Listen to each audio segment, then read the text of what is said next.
Hello, welcome to Sheffield Board Gamers Podcast. This is episode 58 of the Sheffield Board Gamers Podcast. My name is Rick. I'm joined today by Tom Coldron. Hello, Tom. Hello, Rick. And we also have the other Tom as well, Tom Lovewell. And hello, Tom. Hello, Rick. Hello, Tom. Thank you both coming on and talking to me. We're going to talk about some board games we've been playing recently. I played 2 roll and move games in the past month. So one good, one not so good. We'll come to that. Is this like Snakes and Ladders roll and move just for me being an idiot? Yeah, right. yeah. Okay. Yeah, roll the dice and move that in about many spaces, yeah. So 1 out of 2 is a pretty good hit rate, I'd say. So. Yeah, so that's we're going to talk about some games.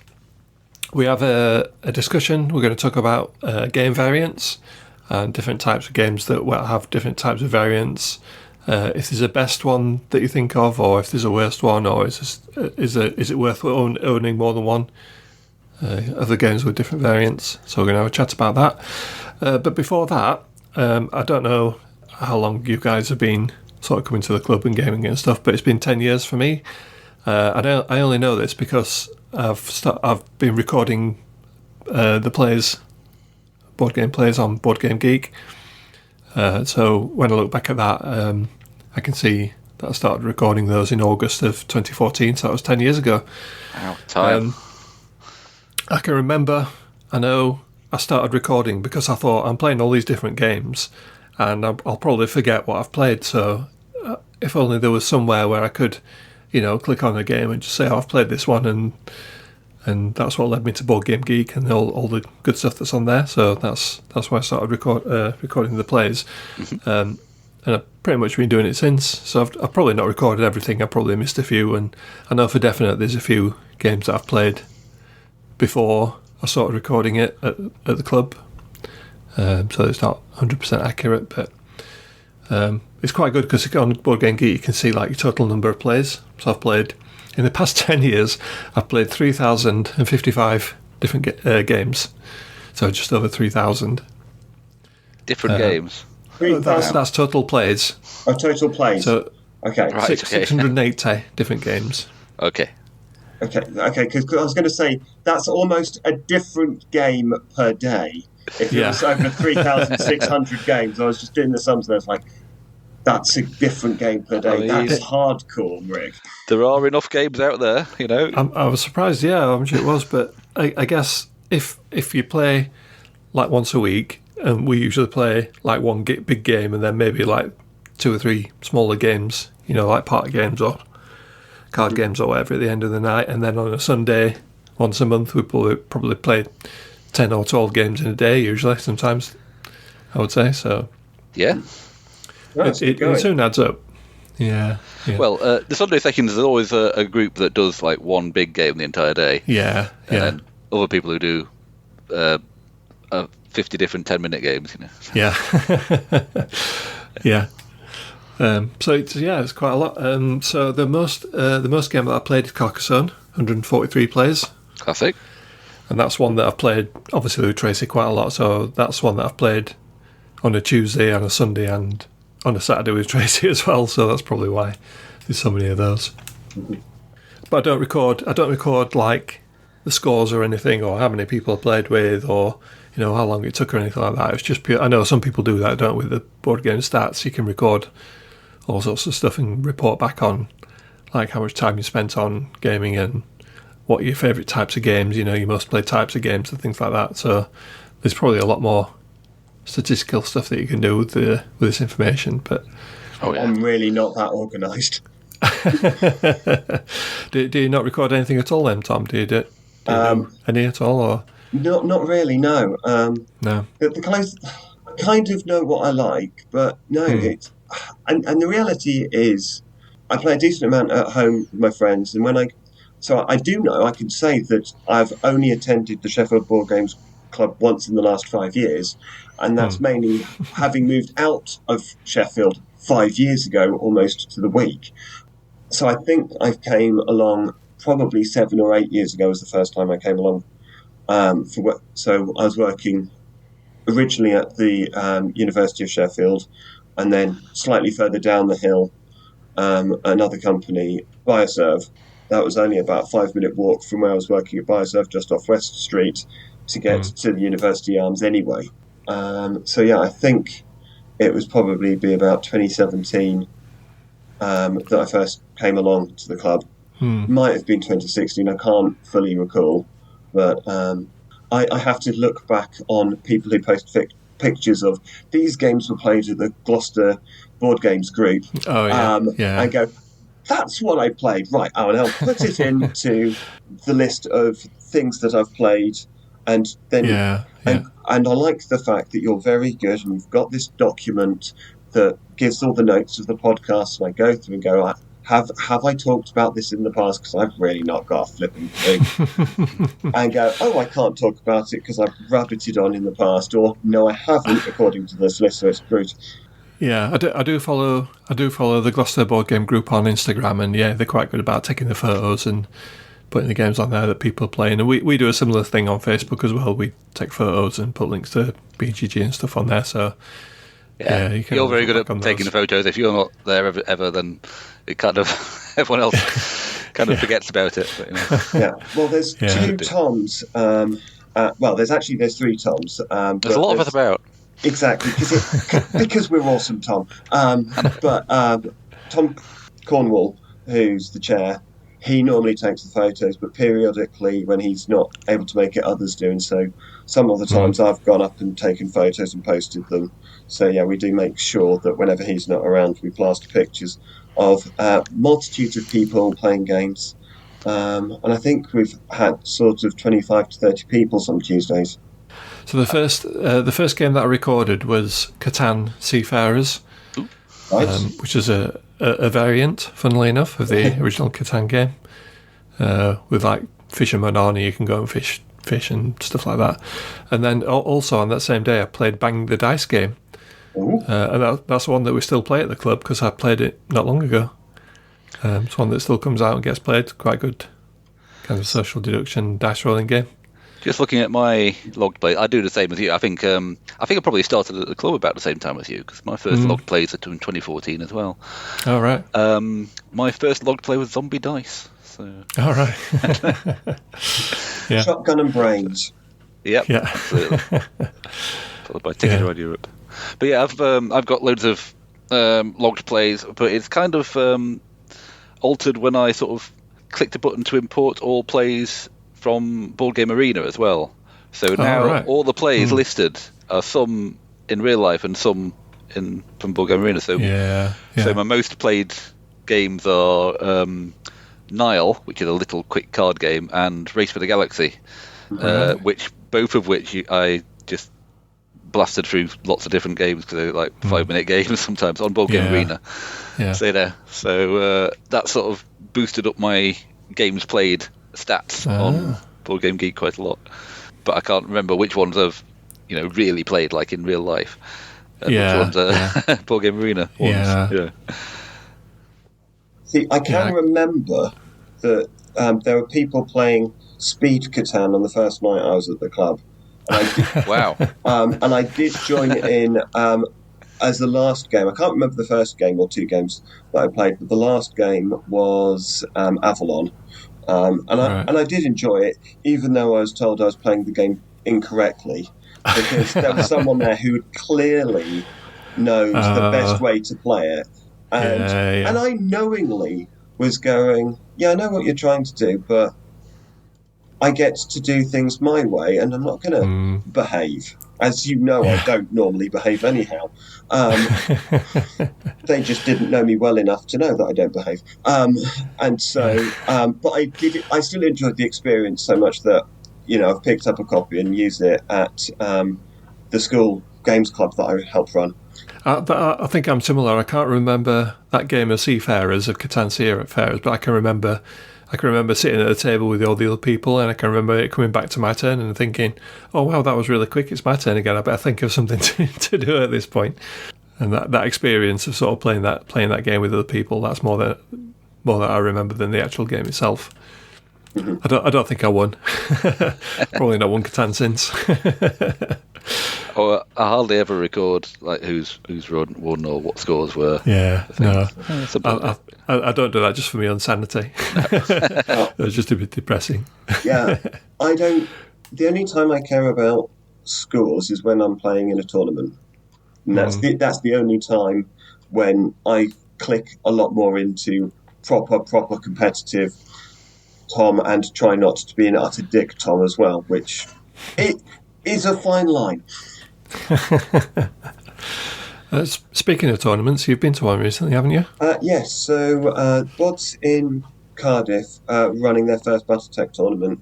So as I've just started half term, didn't have to come to school on Monday, so it was like brilliant. Went along, started at 12. We finished a bit after 9, had 3 games.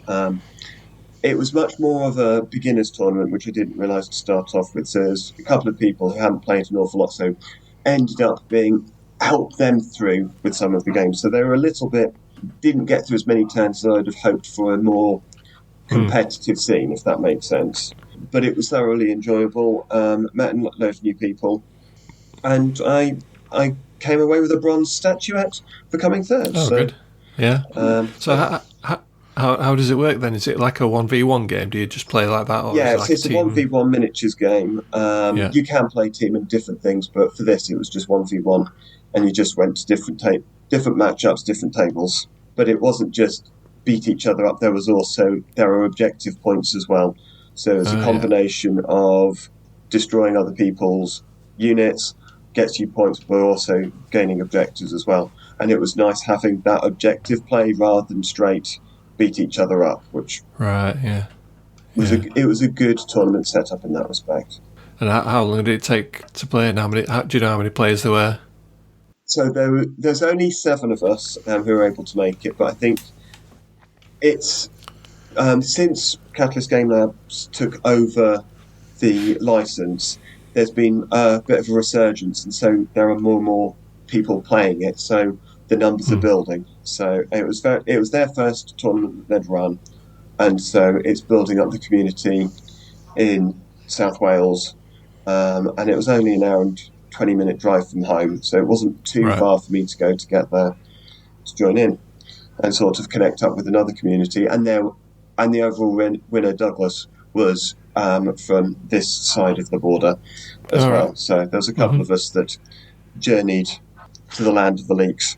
And I always find it it's a different side of the hobby, the bits where you go in and actually have competitions.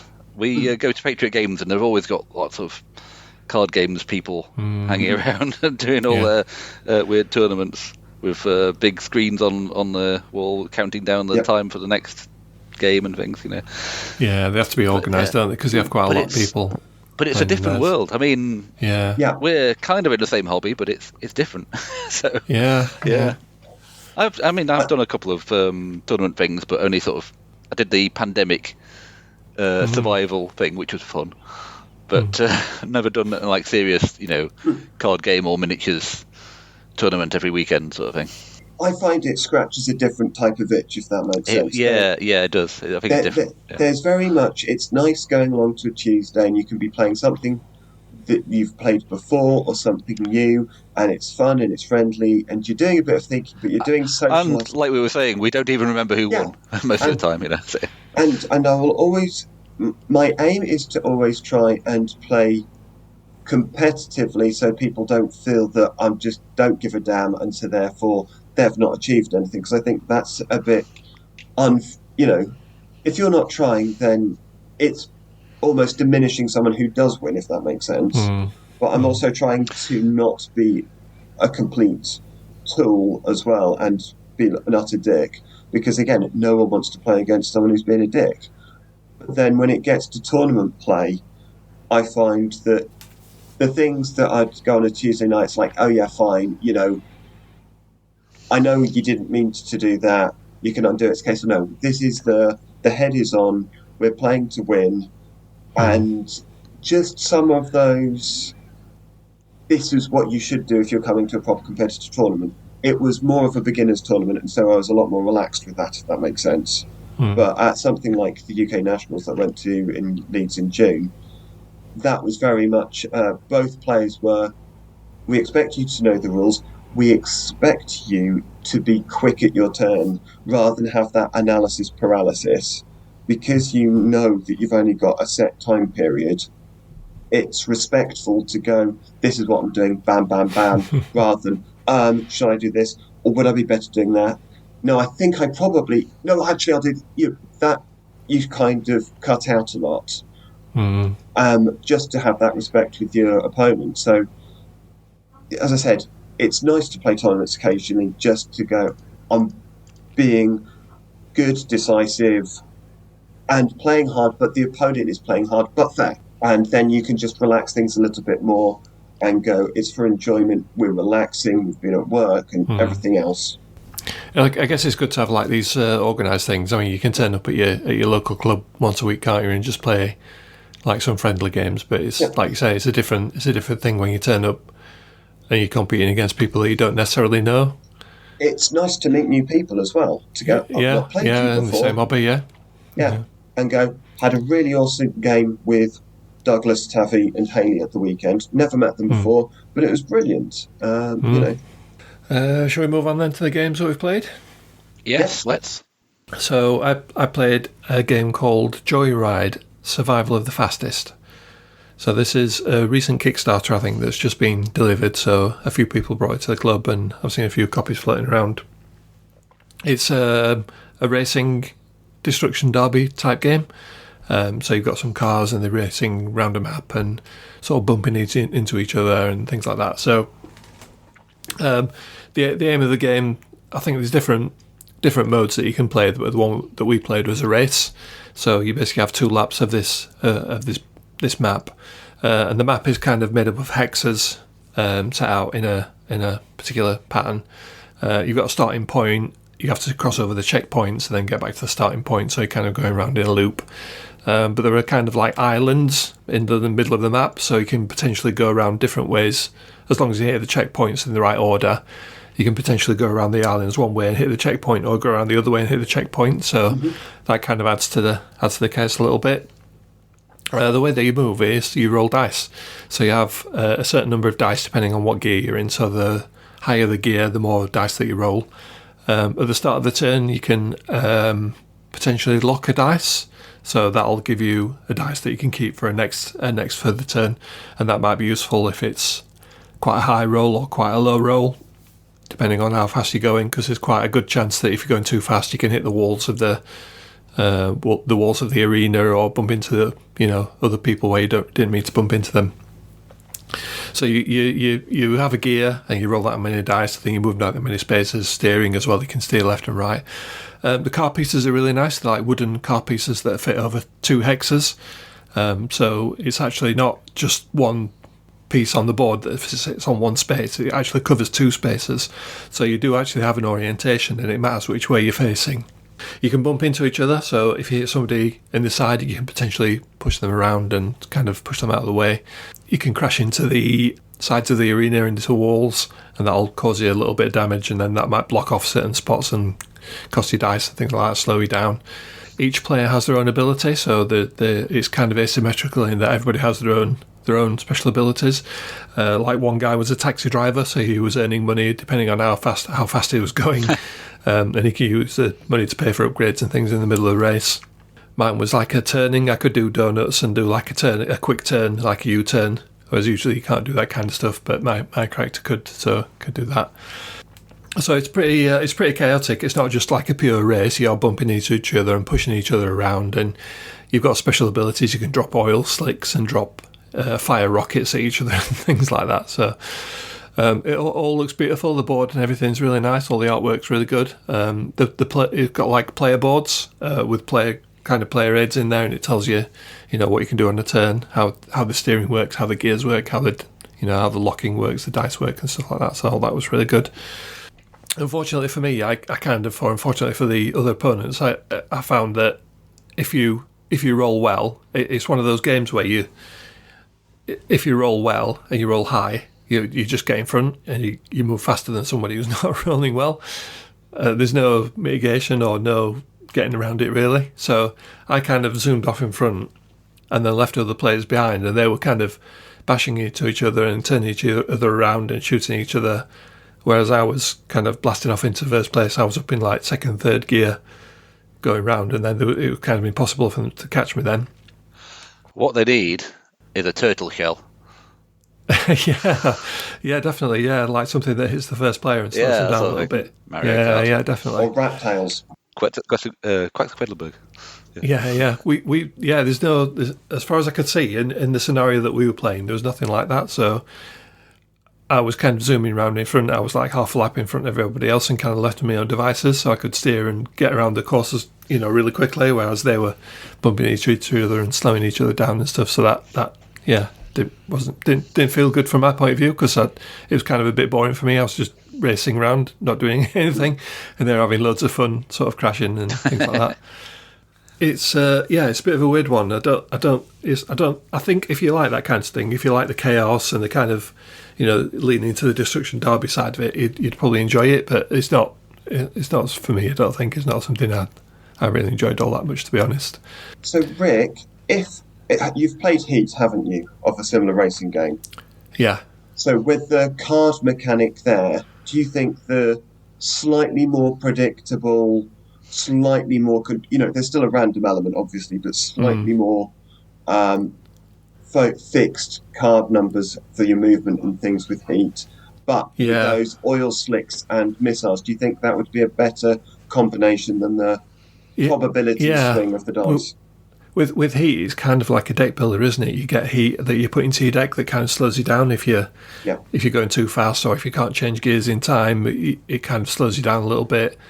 And you've got like a set number of cards in your deck. Whereas this, if you roll 3 threes and somebody else rolls 3 ones, you know what I mean? You're moving 9 spaces, they're moving 3 spaces. So like,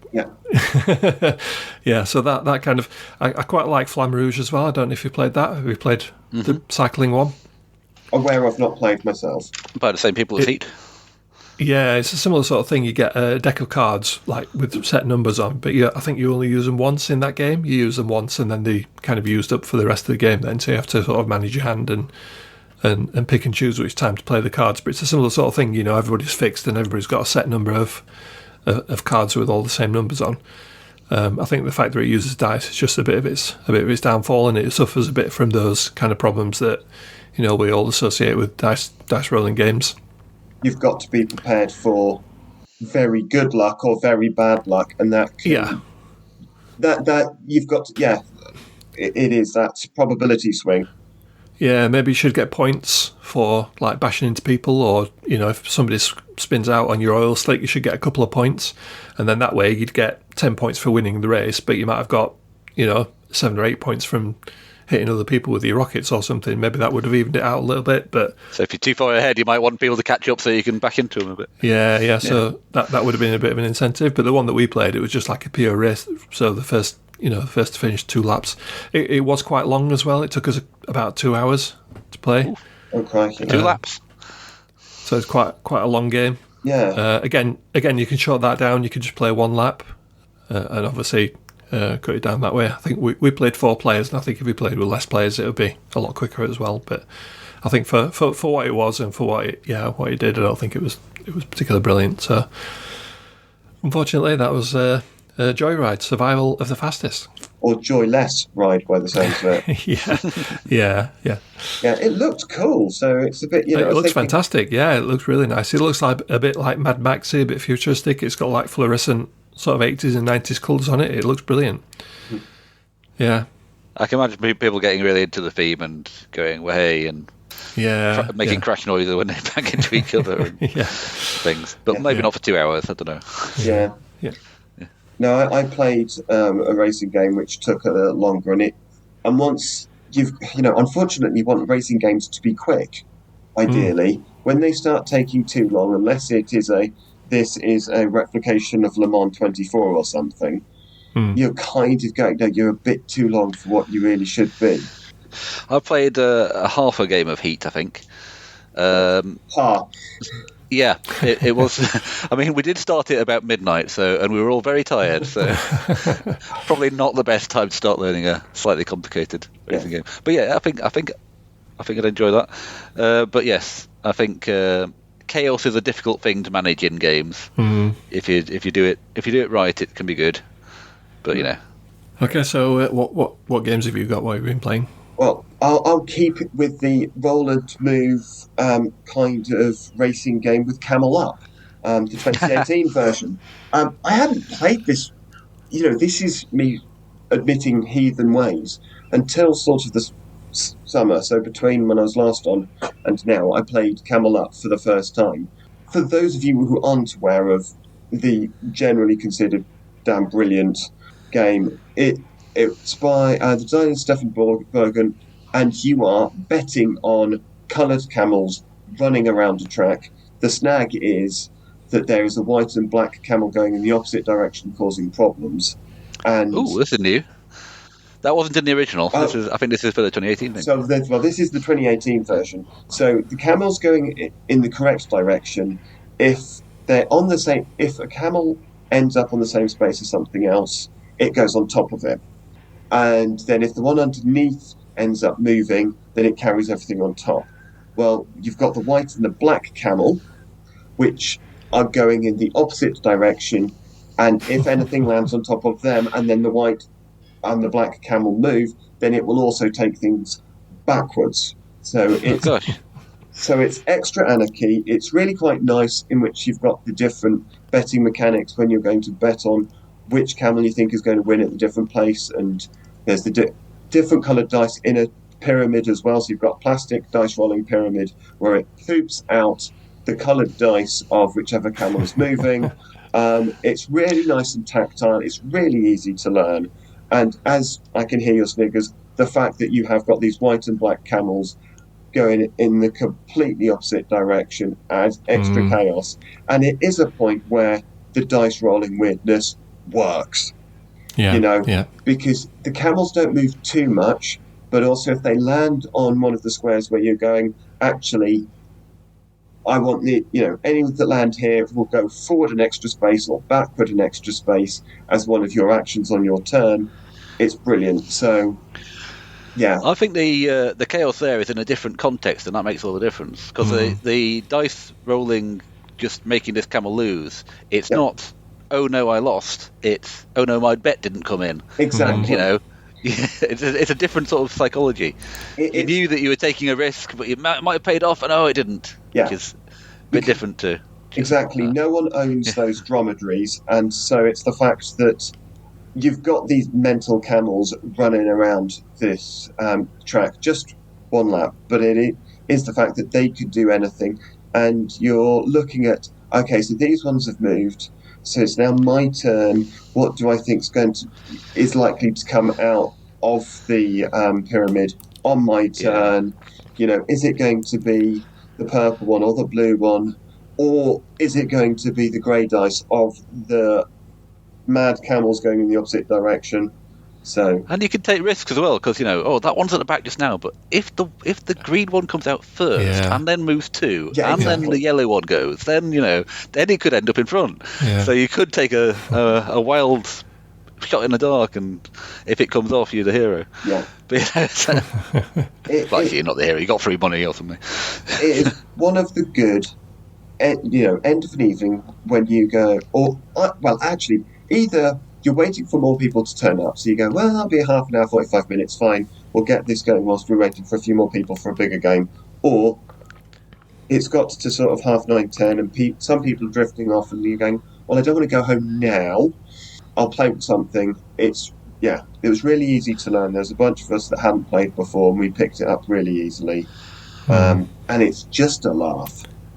I've only played the original version, 2014 version, and added in the Camel Up Super Cup, which is the expansion, which adds a couple of extra little things that you can put on the track, like a camera that you can put next to the track, and you can get points from that or something. Can't remember. It doesn't make that much difference, really. But yeah, it sounds like the second edition did add an extra level of chaos to it. It added an extra level of chaos. I've not played the original, but it's definitely worth it. The artwork is semi-cartoony and is pretty cool and accessible. So, yeah. The only thing could be being able to tell the difference with colours, which I know is something that someone down in Gloucester struggles with, and I know you do as well, Tom. With I've never had a problem with these ones. oh, okay, Yeah. now we went to play one game, and unfortunately, whilst most of the cards were well marked, there was one point where you just went, can't tell the difference. They've used red and green there, can't tell the difference. So I'm aware that certain things can be, but if you found that the red and the green are sufficiently different tones and things, so that's good. Yeah. Classic. Yeah, good one. Yeah, enjoy Managed that. to have a game of it. Yeah. I'm sure there's lots of other great games that I've not played, but yeah, it's good to catch up with one of the classics that you missed every now and then. Well, exactly that, and it was definitely It was like, I know it's a classic. I've not played it.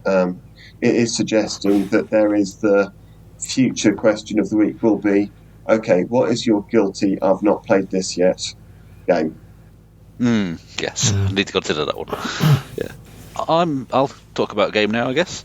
Yep. I've actually not played many new games to me this month. I think possibly the only one I've got is one that played at last Sunday's session, which Samuel brought. It's called Harmonies.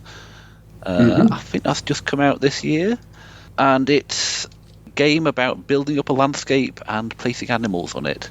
It's by I'm going to have to work out how to pronounce that, because the first name is Johann, so you'd think it's German pronunciation, but then the second name is Benvenuto. So anyway, I'll go for Johann Benvenuto.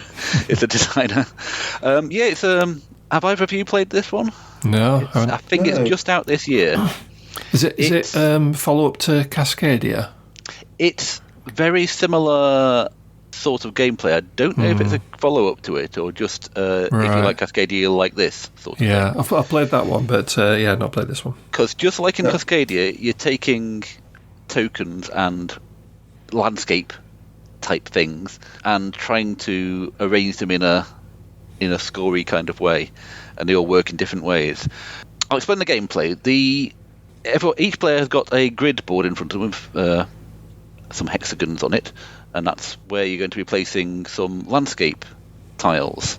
The tiles are little wooden tokens, little discs, and you get sets of 3 of them, and you've got like 5, I think it's 5 or 6 sets of these discs, and you can choose one of those sets of 3 tokens. So you might choose a mountain and a water token and put them on your board somewhere, and these will build up in various different ways.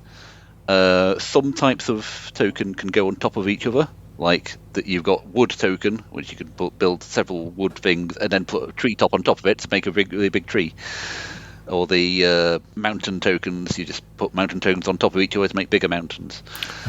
And each one of those will score in a different way at the end of the game. Like a level 3 mountain will score 7 points, but only if it's next to other mountains. Mountains only score if they're in a range, as in next to other mountain things. And the villagers will only score if they've got a variety of different tokens next to them, and things like that. And the water ones score for the longest river that you've made with them. But on top of all this scoring, there's also animal cards. Okay. And you can take some of these, and these will give you points if you have managed to create the right set of tokens. Like you might have a level 3 tree next to a water tile. If you manage to make that, then you place one of the cubes from that card onto the water tile. Then if you get another water tile next to a level 3 tree, it could be the same level 3 tree, you place another one on it until that card is finished. And each cube you've managed to place from that card will give you more and more points. So you're trying to get the right arrangement of tokens to fit these animals, as well as trying to get the tokens to make points themselves. And it does end up with being quite a nice puzzle. Rick, you mentioned Cascadia. It's very much in the same mental space as that, because things build up, and there's definitely a right way that would get them more points. I just need to try and find it, and this is quite good, but that would be better, and you got to make compromises, and it's a bit of agony. Why did I put that there in that last turn? That's totally messed up this turn. It's definitely the same space There's a few other things that do the similar sort of thing. Calico, obviously, that's the same thing as Cascadia. There's lots of things where you're sort of gradually building up a landscape and trying to turn it into points. But this is a very nice one. It worked very nicely. It was puzzly, but also sandboxy, as in you could put something in lots of different places and it'll be kind of good, but one of them would be it's just trying to optimize that. You're not very don't feel restricted, but you're just trying to do a good move, and it's very pretty. I don't know if you've seen the art at all, but it's sort of slightly stylized, well, quite stylized animals in a very bright colours. So. Tom, how much interaction do your actions have with the other players, or is it all what you're doing on yours doesn't really affect other people, or just with stealing certain scoring options? You can, if you like, entirely ignore other players. I mean, it's that sort of game. So if you're wanting interaction, possibly not this game, you can look at what other people are going for and say, oh, right, they definitely want that pile of tokens. They want more mountains. I'm going to take it first. But I don't think anyone's likely to play like that very much. Okay, so there's a smidgen, but really a smidgen, but yes. Not an awful lot. Yeah. You can see what people are going for, because you've chosen the cards with the animals on, which means you're trying to go for these particular things. So you might go, oh my god, he's scoring so many things with that flamingo card he took. I don't know if it's a flamingo card; they're all different animals. And each time he makes another mountain, he'll get loads of points from that. So I'm going to stop him getting mountains. So you can see when someone's scoring a lot, milking one card for a lot of points or something like that. So you can try and stop them. So I think if you did entirely ignore people, you might not be playing optimally. Right. But that's about as much as it gets. Okay. But it's very smooth. Takes maybe 40 minutes or so. It's a very good example of the genre of the placing things and trying to optimize your score. Okay, so my next game is a game called River of Gold. This is designed by Keith Piggott and is published by Office Dog.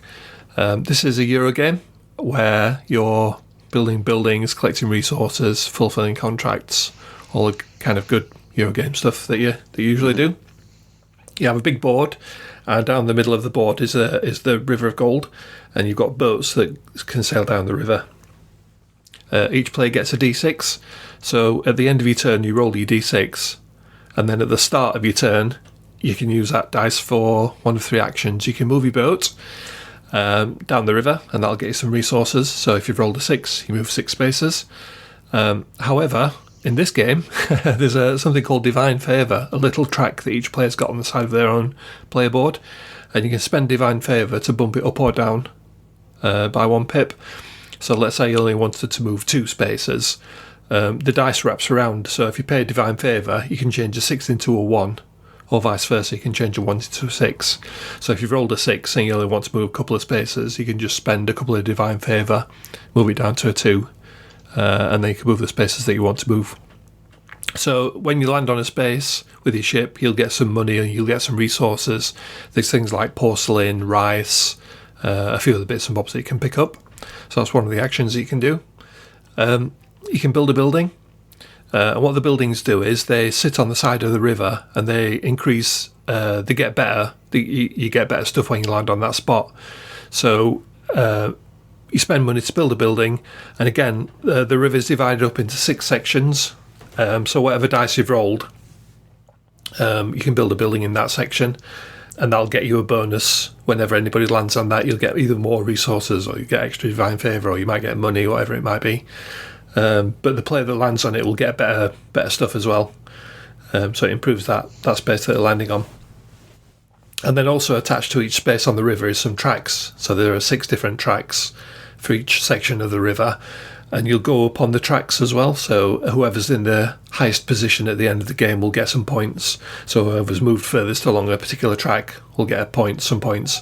Whoever's second most will get some points, slightly less than that, and so And then the third thing that you can do with your dice is you can fulfill contracts. So you've got some cards with some customers on, and they'll want certain items, certain resources. So you can play an ability, play a card on your turn, and again, each card will have a number on it, and that relates to the dice number that you've rolled. And then you can complete that card, and then again, you'll get some bonus. You might get some end of game scoring. So, for example, at the end of the game, any money you've got left over doesn't count for anything, but one of the characters will give you some points for every 3 coins that you've got left over at the end of the game, as well as giving you a special ability and points towards the end game scoring as well. So that's the 3 main things that you're doing: is you're moving your boat down the river, you're building buildings, and you're fulfilling contracts. The river works as kind of like a rondelle type thing, but it's a straight line. So when you drop off the bottom of the river, you get a little bit of a bonus, and then you go back up to the top again, and then you start again. So you can potentially keep looping around and hitting the buildings, the lucrative buildings that people have set up to get loads of resources. Building the buildings gets you good stuff, because that lets you go up on the tracks. So going up on the tracks is good because you can jump in front of other people and get points that way. And filling the contracts is good because that'll get your end game scoring. So any one of those 3 options are the main sort of strategies of the game, and it's basically working out, what your best option is for the dice that you've rolled. And the good thing about this is as well that once you've done all that, once you've finished your turn, you roll your dice again. So your dice is sat while the other people are going, and then you can see what you've got available, and you can work out, what your next turn is going to be when it comes around to you again. You know exactly what you've got, which is pretty good. Again, this is quite restrictive. One of the complaints that we got from the people that played it was that you have to match the dice depending on what you're doing. So whether you're moving your ship or fulfilling a contract or building a building, you have to roll a number of whatever it is where you want it to go. Granted, you have got that divine favour to adjust it by, but if you've spent it all, then you're kind of stuck on that, and you just have to make the best of what you can do. Took us about 90 minutes to play with 4 players. Played it 2-player as well, and it took us about an hour, so a little bit less if you got fewer players, but worked well at 2 players as well. We played it 4-player as well at the club, and that was a good game. But everybody enjoyed it. Yeah, it looks really nice. It's got that kind of gold printing on it, the gold kind of printing on the board. I'm looking at pictures of it just now. It looks very lush. Yeah, but it's not like over the top when you're actually in front of it in person. It's not like it's very clear, as to where everything is and how, where, all the buildings and everything, all the icons are really good. Everybody gets a little player aid with a description of all the icons on, and tells you what you can do on your turn and things like that. So the production of it is fantastic. The only nitpick I've got is that the insert in the box is terrible. It's absolutely awful. They've designed this nice golden plastic insert that fits all the pieces. That's got, wells for all the pieces to fit into. Yeah, but they don't fit in. It's too shallow. They don't fit in the box. It's lacking in depth. Really annoying. Yeah. So a bit of a nitpick, but yeah, they could have done that a bit better. They've designed this really wonderful insert that doesn't fit all the pieces in it. Crazy. I notice it's a tie-in with Legend of the Five Rings. Is that anything, an IP that you're investing in? Oh, is it? I have no idea what that is. I don't know what it is. I saw it on the side of the box. I still don't know. Right. So I played the Legend of the Five Rings role-playing game 15, 16 years ago. Right. So, and I know that there's a card game as well as a role-playing game of it. So, yeah. But it's been a while since I've been involved in the lore. So, yeah, it's very sort of feudal Japan sort of ethos. Where you have got magic and monks with, mad tattoos that can do stuff and give you special powers and all kinds of things. Yeah. I'm only vaguely aware of it. I thought it might be an RPG. Yes, absolutely. All of that is completely irrelevant to the game. Doesn't matter one jot. You don't need to know anything about. Is this about like Lords of Waterdeep? You don't need to know about D&D to play the game. Yeah, it could be anything. Yeah, I've got a Legend of the Five Rings version of Love Letter, so that's probably matches even less in that. We did actually find the theme when we were packing the game away. Each player has their own player board. On the back of the player board, there's a bit of text and like some pictures and stuff. So there is a little bit of theme on the back of those. but we didn't realise until we finished, so we kind of skipped over that a little This bit. is who you are and your backstory and what you're trying to do. Like your clan and things like that. What your clan's famous for? So with your clan Crab That's or or the others, Clan Locust. Yeah. So that is in there, and I guess if you know what that is, then that's cool. But yeah, you don't need to know what that is to enjoy the game. Yeah, a lot of planning. Like I said, the downside is that some of us found it a little bit too restrictive with the dice. When you've rolled a dice, you have to do, you have to follow that to work out what you're going to do on your turn. But I found that tightness quite interesting puzzle to work out what I wanted to do next. So yeah, it was good game all around. We enjoyed it. So I think I may have talked briefly about this game, that Windmill Valley. We played Books of Time previous year, so 2023, and really enjoyed it. Bought a copy. It's by a different designer. It's by Danny Garcia, and it's a really nice, thinky game. So you are a tulip farmer in the Netherlands, and in the famous Dutch valleys with windmills to keep the water levels down. The aim is ultimately to grow tulips to fill your board, but there's so much going on. Your steps are, if you do things correctly, you can get several different actions out on your turn, or several different results. So the turn will start, and the water level is at a set height, and that will cause your windmill board to rotate. And it's really cool because you've got two cogs. You've got a large cog on the left and a smaller cog on the right, and you are supposed to move the large cog on the left a certain amount based on the water level. And so once you've moved the cog on the left, there will be arrows pointing to both cogs, and you get to choose one of the actions to do there. But prior to that, you do get to have a bit of control on how open the floodgates are to letting water in and out, so you can control things. But yes, you will have actions such as placing a windmill or getting an enhancement or reducing water level and things. But critically, what you're trying to do is fill your other board with tulips in the central section, gaining contracts at the bottom and helpers at the top. And on the left, you've got your windmills, which enable you to place them on the main board.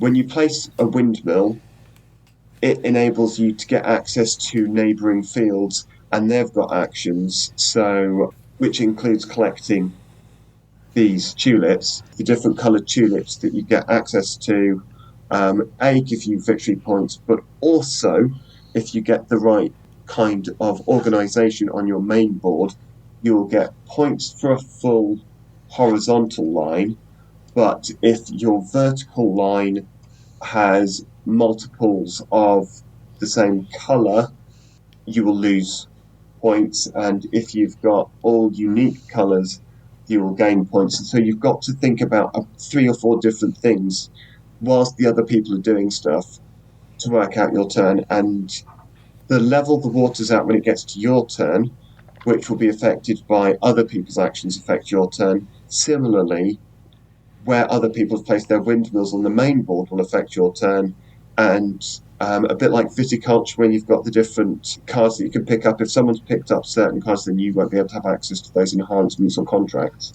So it is, you're doing your own thing, but you are affected by the other players that you're playing with, and it's really quite nice. I'm hoping over half term to get it out and play it again with the family, because we have enjoyed it. There is one downside, and that is the board is too big. It's a nice board, it looks great, but actually they've made it too big for all the information. They could have condensed it a little bit. We've not got an enormous table, but we've not got a small table at home, and we just found that once you put the board down, we were going, where the heck are we going to sit and put our things? And I've not wanted to take it to the club on a Tuesday, mainly because I'm just thinking it's just about going to fit on, and people are going to be squidged to the sides, and it could have just done with being 10 to 20% smaller. You wouldn't have lost clarity with everything because everything's so nice and big and bold.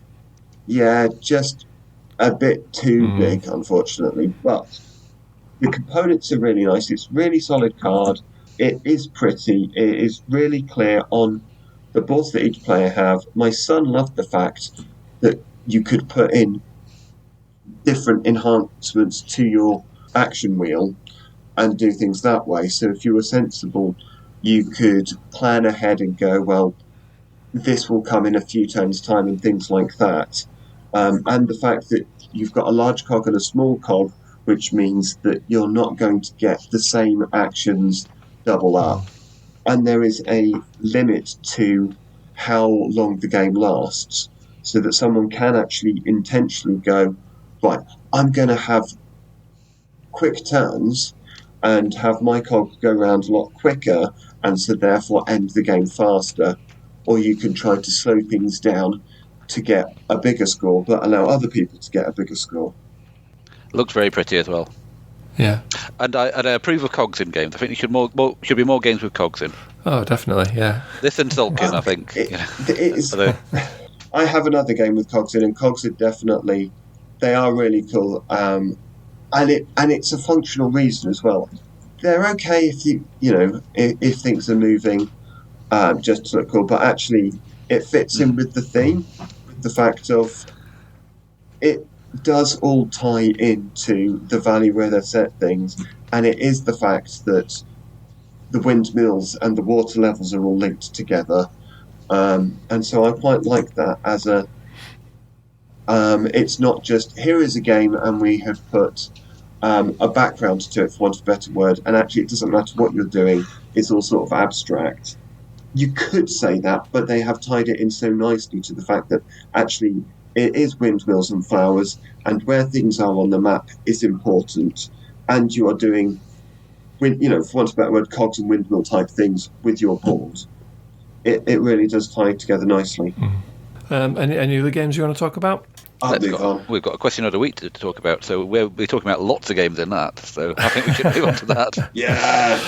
Yeah, Tom mentioned this subject is games with variants. So games that have different modes of play or have slightly different rules, things like that. Do you want to give us a couple of examples, Tom, of the ones that you thought of that come under this banner? Well, I mean, in my collection, I've got lots of different pandemics. Mm-hmm. So there was variants on a base game that they did several years where they had a pandemic tournament in a different country and did a tie-in game based on that country. So there's various of those. Ticket to Ride have done loads of different variants. Every time they do a new map, it comes with a slight variant in rules as well. Question, Tom. Yes. Legacy games. Well, are they an entirely different thing as well? Is every single game in that a variant? I mean, that's lots of different variants in one as well. Yeah. Isn't it? Yes, I've got. As I had the Pandemic Legacy games as well. Just started Ticket to Ride Legacy, Legends of the West as well. Yeah. So yeah, I do like variants of games. I think probably the one with the most, I would guess, would be Catan, because there was a whole Catan studio where they just kept on pumping out slight variations of Catan over and over again. I have one word for you, Tom, and it's Monopoly. Okay, but are they variants? I mean, they changed the names of the things. So you got Bristol Monopoly and Sheffield Monopoly and Azerbaijan Star Monopoly. Wars and... But then you got Star Wars United Monopoly. But a lot of those are just reskins rather than variants. Yes, and I would agree that there's a difference between a reskin and a variant, because there are hundreds of Monopoly reskins, but there are at least a dozen Monopoly variants. Yes, you are right. It is a Monopoly name, but they play differently. But I would agree that most of the things that we think of as variants are reskins. And that is a very different beastie. Well, I was speaking about River of Gold earlier. I forgot, I didn't really mention it, but in the box you get like an optional module. These are like individual character powers that you can play with, so you can completely ignore them on your first game and you can just play the game as it is and everybody's the same. But these are like optional special powers that each character has that you can use. So I haven't really looked through them, but I think one lets you set the dice to whatever number you want.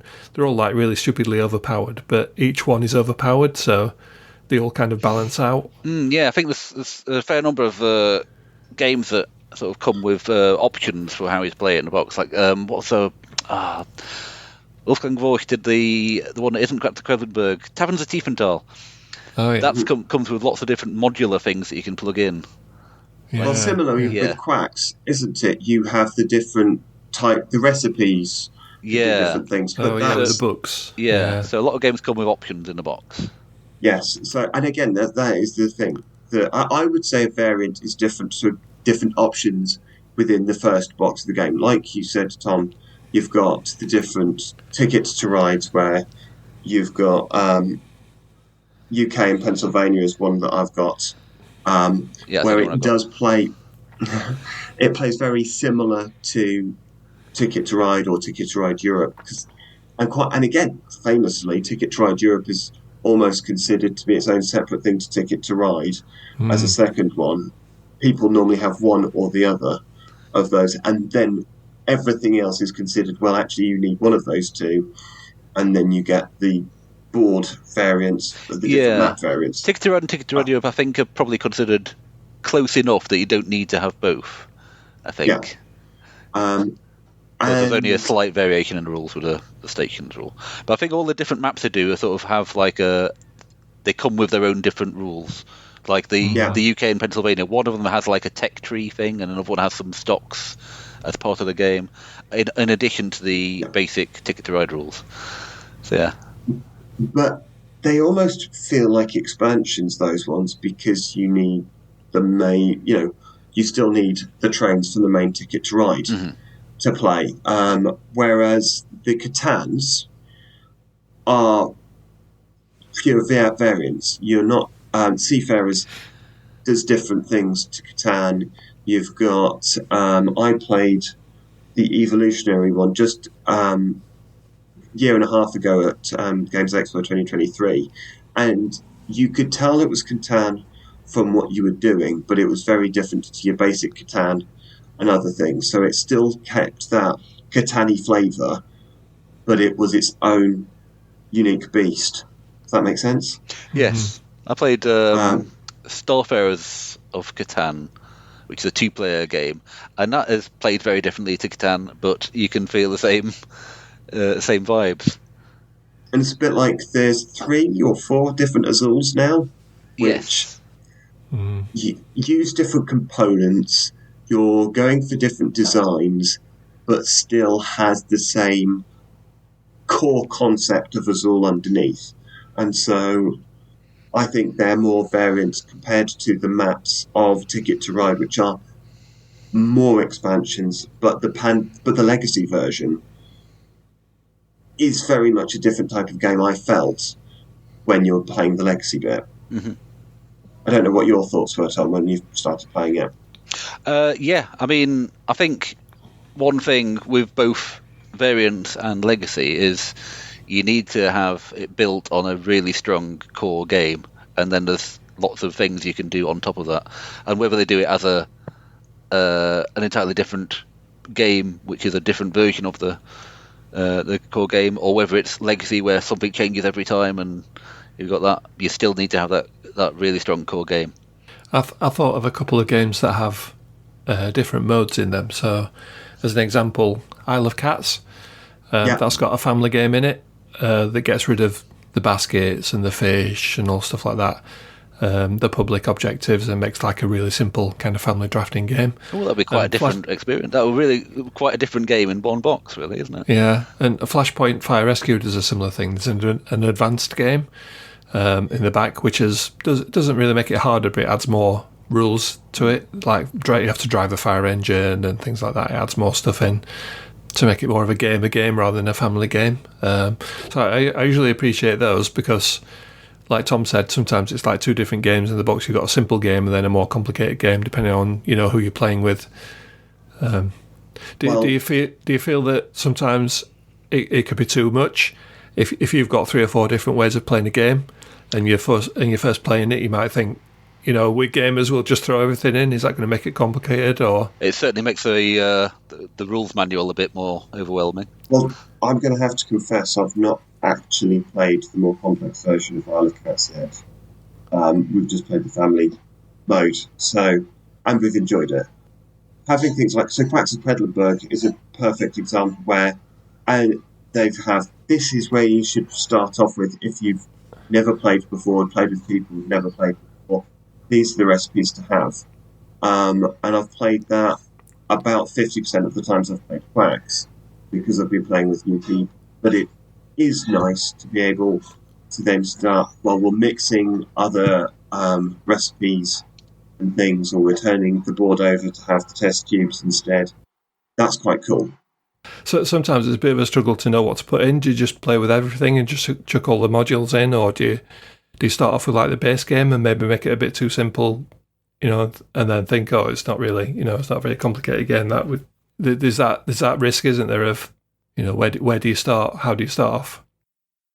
Have you played Barron Park? Yes, I have. It's brilliant. The tiles, the public goals that you play with, I think they recommend that you don't play with that in the first game, but we just threw them in and played it. I think it really does depend on knowing your audience, for want of a better word. So if you're playing with people that can cope with it, that's fine.